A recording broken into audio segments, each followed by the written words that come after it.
నల్లమలలో దశాబ్దాలుగా చీకట్లోనే మగ్గిపోయిన తండా అది. వెలుగులకు దూరంగా ఇన్నాళ్లు గుడ్డి దీపాలతో కాలక్షేపం చేసింది. ఆ చీకట్లను తరిమి కొడుతూ వెలుగులు విరజిమ్మాయి. సోలార్ కాంతులు కొత్త శోభను తీసుకొనొచ్చాయి. ఇలాంటి సమయంలో ఆ తండా సంతోషాన్ని మనమూ కాస్త పంచుకుందామా? తాకట్టులోని బంగారాన్ని విడిపించి ఆ రోజున మార్కెట్ ధర కట్టి మిగిలిన డబ్బును మీకు అందిస్తుంది కొమ్మూరి గోల్డ్. మార్కాపురం జిల్లా ఎర్రగొండపాలెం మండలంలో ఉంది పాలుట్ల. ఈ ఊరు వెళ్లాలంటే 50 కిలోమీటర్లు కొండరాళ్లతో ఉన్న దారిగుండానే వెళ్లాలి. ఈ గ్రామానికి కమాండో జీపులు తప్ప మరే వాహనం వెళ్లదు.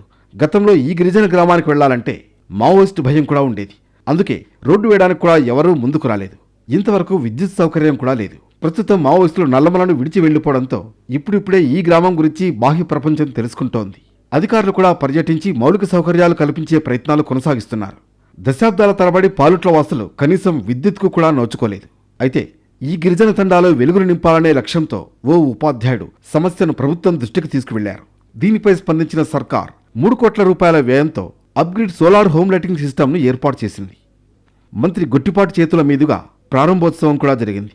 పాలుట్లతో పాటు చుట్టుపక్కల ఉన్న 611 ఇళ్లకు సౌర విద్యుత్ వెలుగులు విరజమ్మేలా చర్యలు తీసుకున్నారు. కారు చీకట్లలో మగ్గిపోతున్న నల్లమల ప్రాంతంలోని గిరిజన గూడాల్లో కేంద్ర రాష్ట్ర ప్రభుత్వాల ఆధ్వర్యంలో పీఎం జన్మన్ పథకం కింద వ్యక్తిగత సౌర విద్యుత్ యూనిట్లు మంజూరు చేశారు. దాదాపు 611 ఇళ్లకి ఇక్కడ కరెంట్ ఇవ్వడం జరిగింది. Solar with battery backup. అంటే చూసి ఉంటారు మీరంతా కూడా, పగలపూట లైట్ తీసుకుంటుంది, బ్యాటరీ స్టోరేజ్ చేసుకొని సాయంత్రం 6 నుంచి పొద్దుడు దాకా 2 ఫ్యాన్లు, 5 లైట్లు, మళ్ళీ ఫోన్ ఛార్జింగ్ అన్నీ కూడా చేస్తుంది అన్నమాట. ఇది దాదాపు 2,80,00,000 పెట్టి చేసాం ఇదంతా.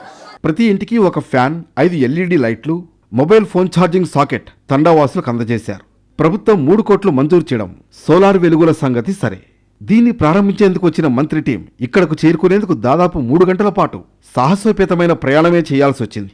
తమ తండాలో వెలుగులు నింపినందుకు కృతజ్ఞతలు చెబుతూనే రహదారిని కూడా మెరుగుపరచాలని విజ్ఞప్తి చేశారు స్థానికులు.